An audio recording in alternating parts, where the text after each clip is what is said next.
In 1987, the Denver Broncos and New York Giants were set to face off in Super Bowl 21. The Giants ran away with this game 39-20, and unless you're a Giants fan, this Super Bowl is kind of forgotten. Except this. Phil Simms, you just won the Super Bowl. What are you doing next? I'm going to go to Disney World.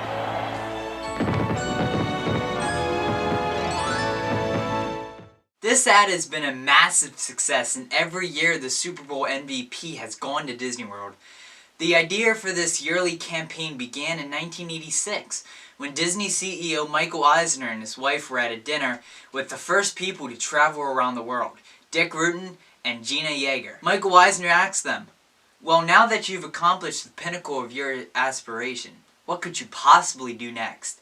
And Dick Rutan replied, "I'm going to Disneyland." Jane Eisner, Michael Eisner's wife, then said, "You know, that's a good slogan." Disney then approached John Elway and Phil Simms and told them the winning quarterback will be paid $75,000 to say, "I'm going to Disney World" for the commercial. Disney's unexpected success in the sports world brought a new idea for Disney World. Under the direction of Disney Vice President Reggie Williams, they planned to build a sports complex with 10 venues that can house more than 60 sports. Disney knew that this would be a great marketing opportunity and fulfill resort rooms, mainly the newly built budget resorts. So construction began in July 1995 and opened on March 28, 1997. It would be revealed a couple months after the opening that Disney had allegedly stolen the idea from two men named Nicholas Strakic, who was a former baseball umpire, and Edward Russell, an architect. They sued Disney for theft, fraud, breach of confidentiality, and more. They sought $1.6 billion, saying that that was the amount of money Disney had made on the complex. This suit was filed in 1997. They claimed that they brought an idea for a complex called Sports Island to Disney Imagineers in a meeting in 1987. They founded All Pro Sports Camp Incorporated because they liked the idea so much, and then they brought it to executives. The only problem was Disney rejected the proposal and said there wasn't enough room in the budget for it. 4 years later, Disney announced Wide World of Sports. Executives and Michael Eisner even said that they had not heard of Sports Island before and were planning for the complex years prior. All Pro Inc. then backed up their case with even more, claiming that Wide World of Sports had nearly 88 similarities to their idea, and at that original meeting, they never received their 350-page plan back from the executives. Well, the jury sided with All Pro Sports Inc. Incorporated and forced Disney to pay $240 million. This is not the end of the lawsuit, because Disney then appealed that decision by saying it was not possible for Wide World of Sports to be valued at $240 million yet. And listen, I can see that. Brand new sports complex, $240 million. There's just no way that would have made that much money yet. So they settled out of court, but the exact amount has never been publicly announced. Some attorneys that have expertise in theme park lawsuits have estimated that the settlement was about $10 million. The complex opened on March 28th, 1997, like I said. On an opening day, the Cincinnati Reds played the Atlanta Braves in a sellout baseball game. The Braves beat the Reds that day 9-7. When Wide World of Sports first opened, it was originally called Disney's Wide World of Sports. On July 5th through the 12th of 1997, they hosted the first AAU Boys Basketball Championship at the complex. The Atlanta Braves called Disney World home in 1998 and held their spring training in the baseball stadium. I like to call these years the Disney curse, because in the 22 years that they had spring training, they made the postseason 13 times, they made the World Series once in 1999, but got swept by the Yankees. Then after that, they never made a deep postseason run until they left Wide World of Sports and won the World Series. The Braves then held spring training at Disney every year there until 2020, when they moved to Cool Today Park in Venice, Florida.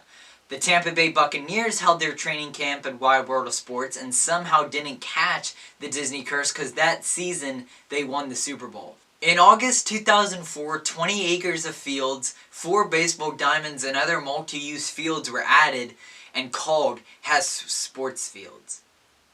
In 2008, plans for a 100-lane bowling alley were announced. I'm pretty sure these plans were changed, and this bowling alley was eventually built in Disney Springs, that's Splitsville, because this bowling alley was never built in Wide World of Sports. And it's very similar to Splitsville, at least the concepts that I was seeing. Over in MGM Studios, an annual event was being held called ESPN The Weekend. As a kickoff for the event in 2010, Disney's Wide World of Sports was rebranded to the ESPN Wide World of Sports. The rebrand was kicked off on February 25th, 2010, and the new name and a new video board and new audio systems across the arenas and stadiums debuted as well. In 2012, Michelle Obama visited ESPN Wide World of Sports and gave a speech about the importance of healthy living. She then played sports with students that were able to attend. The 2016 Invictus Games were held at the complex. This is a sports event for wounded servicemen and women. Both active and veterans can participate. At the 2016 Games, Prince Harry, Michelle Obama, Morgan Freeman, and former President George W. Bush attended. Over 500 service members were there. In 2017, the NFL moved the Pro Bowl to Orlando at Camping World Stadium. This was an awful decision because for the next couple of Pro Bowls, it rained throughout the whole game and had terrible attendance. Anyway, the Skull Showdown took place at Wide World of Sports. This is a very popular event and allowed fans to meet or see the best of the NFL up close and personal. It also had the best event of the weekend every year, the dodgeball event. It's hard to imagine that Jarvis Landry and Kareem Hunt have ever been in an athletic competition this big in their entire lives. In his hand, and it's a catch by Landry to win it for the AFC.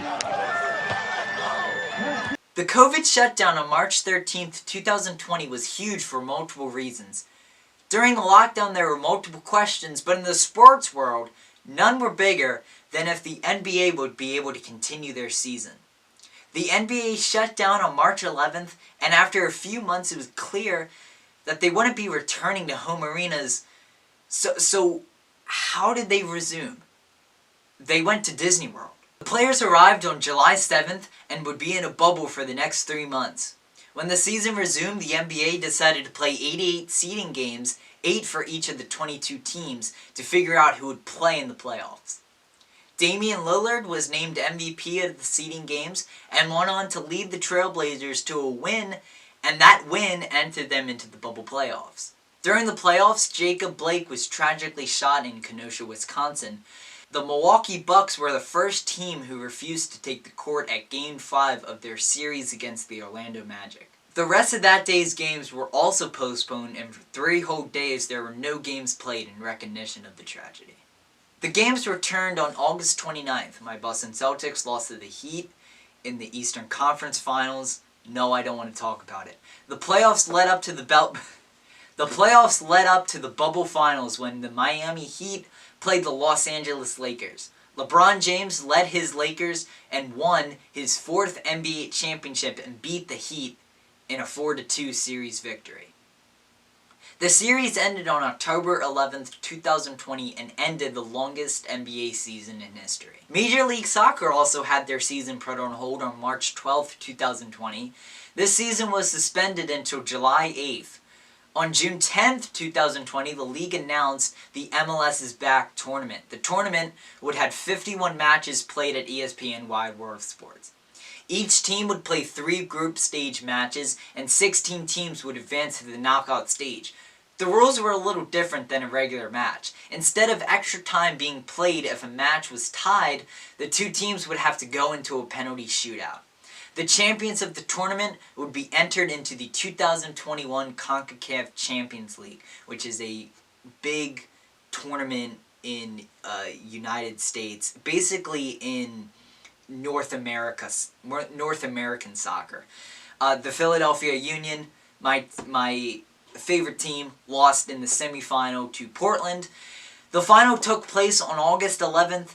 Orlando City SC, who actually called ESPN Wide World of Sports home in 2014, before they entered the MLS in 2015, played the Portland Timbers.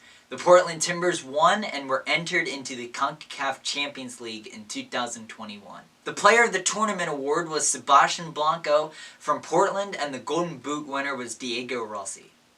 Since 2020, there are small sporting events that happen at ESPN Wild World of Sports on a semi-regular basis. That is the story of ESPN Wide World of Sports, and this complex is, of course, still open. You can go there if you have, you can rent out some of the fields if you have to, or if there's a championship or something you want to go see, because normally it's just like local Florida high school teams, or I know they have like cheerleading stuff there sometimes. I personally have never been there, believe it or not. There's just been no reason for me to go. I would like to go play there, but I'm not on a team. I'm probably not even good enough to be on a team. So I don't really know why they just don't like open up a field and just say, hey, because like I feel like this would be profitable if they were just like, hey, if you and your buddies want to come down and play soccer or something on Disney property, come down and play, because a complex like that would be a pretty cool thing to say that you've, done that on Disney World property. If you wanted to play soccer or something, it could be like, hey, pretty cool vacation spot, you know what I mean? I feel like they're missing an opportunity there, because now it's not really being used for anything major. Anyway, let me know down in the comments if there are any athletes out there that might have competed in something at Wide World of Sports, or if you've seen, maybe if you went to the Pro Bowl there, or if you went to some of the spring training games there. Let me know what you saw, or let me know what you competed in. While you're down there, leave a like and consider subscribing. It would make me a very happy man. And with that, I hope you enjoyed the video, and I will see you all in the next one. Have a magical day, everybody.